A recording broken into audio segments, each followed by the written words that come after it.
Les Postos, on se retrouve pour débriefer cette victoire du Real Madrid 4-1 face à Majorque avec Nono qui est avec nous. Salut Nono.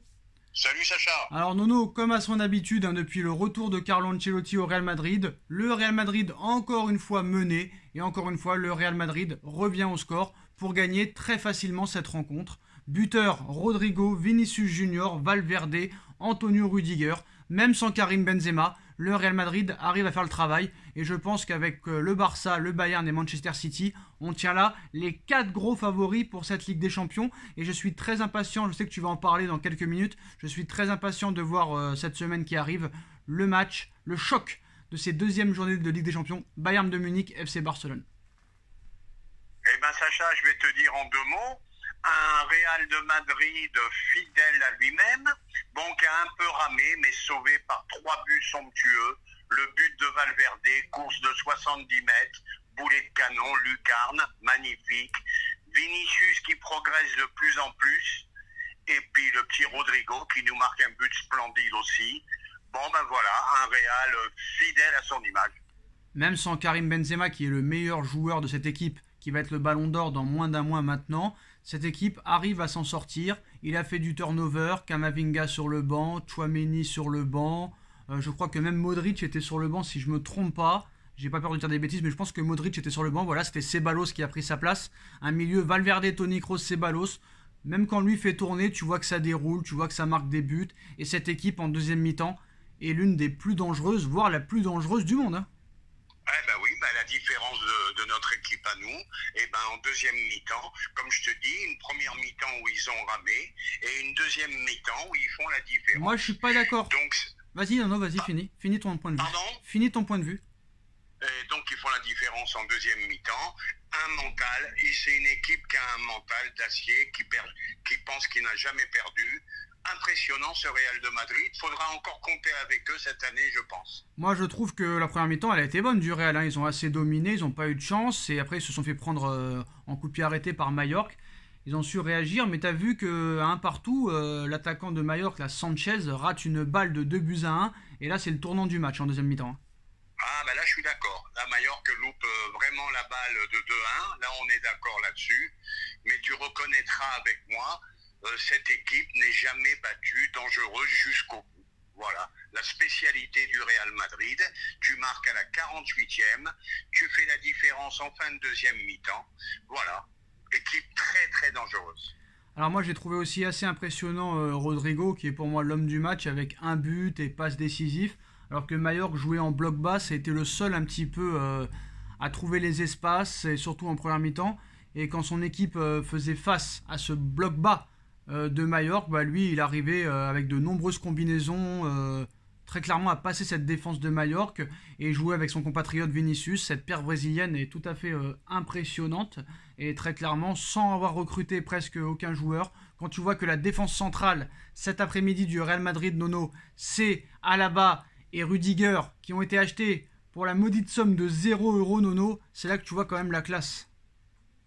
C'est la grande classe, une charnière centrale extraordinaire.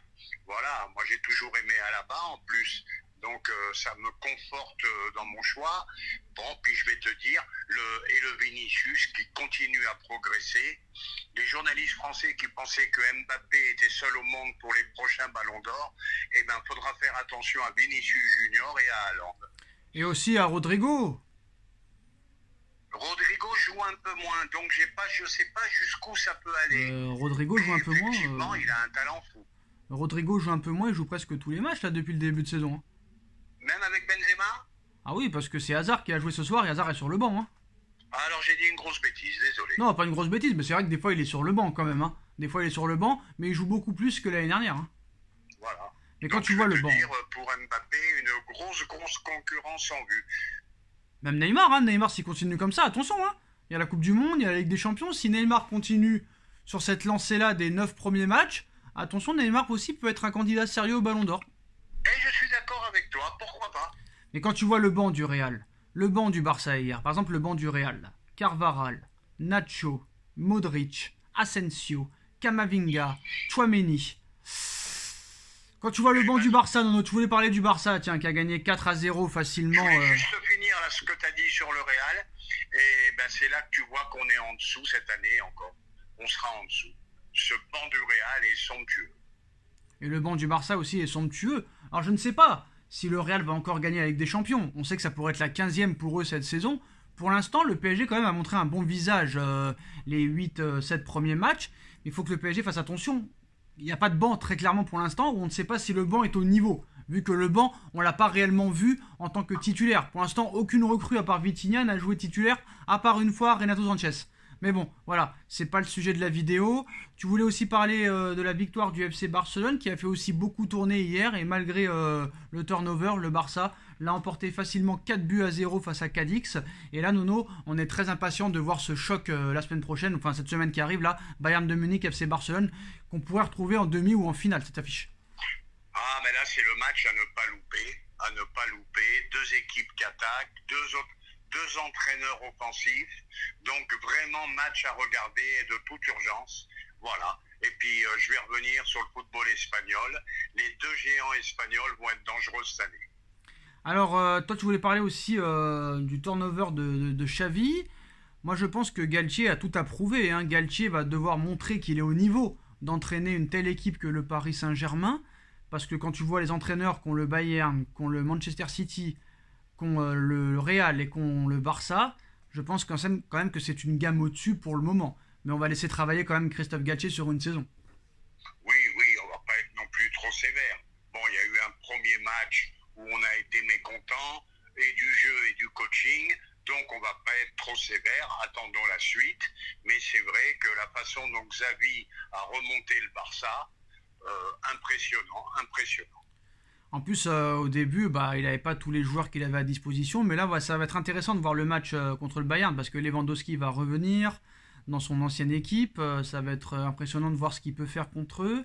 Et très clairement, on va avoir déjà un premier jugement sur ce que ces deux équipes valent. Très clairement, ça peut être chaud. Est-ce qu'il faut s'attendre à une purge, le Bayern-Barça? Les deux équipes peut-être vont rester prudentes en espérant un match nul. Est-ce qu'on peut avoir un 0-0 ou un match spectaculaire? Parce que souvent, quand il y a deux grosses équipes qui s'affrontent, qui ont, on va dire, une physionomie de jeu très offensif, à l'arrivée, on voit des purges et des 0-0. Est-ce que ça va être un match tactique Bayern-Barça?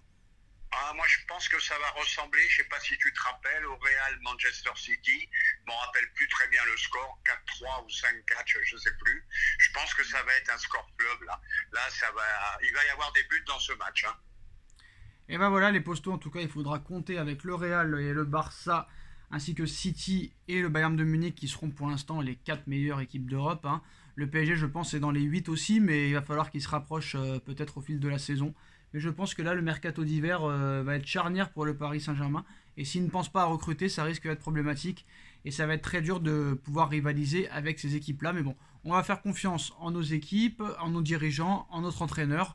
Et on verra ce qui se passera. En tout cas, voilà, victoire du Real Madrid cet après-midi, 4-1 contre Mallorca. Le FC Barcelone qui gagne 4-0 à Cadix. Dites-nous en commentaire ce que vous en pensez. On like, on partage, on commente, on s'abonne. Et on se retrouve très vite pour une nouvelle vidéo. Merci Nono et à très bientôt. Tchuss. Merci Sacha, tchuss.